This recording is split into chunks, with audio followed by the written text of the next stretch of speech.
Okay, had a great night's sleep here at the Best Western Plus, room 210.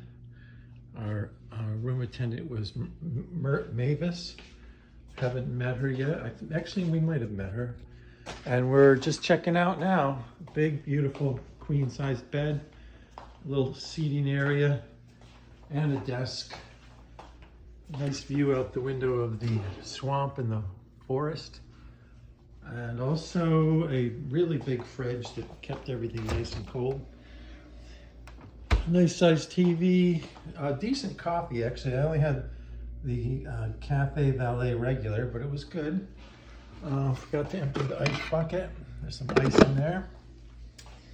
Microwave, another little bench, and a nice sized closet, and a nice sized bathroom, which is currently in use, so can't go in there.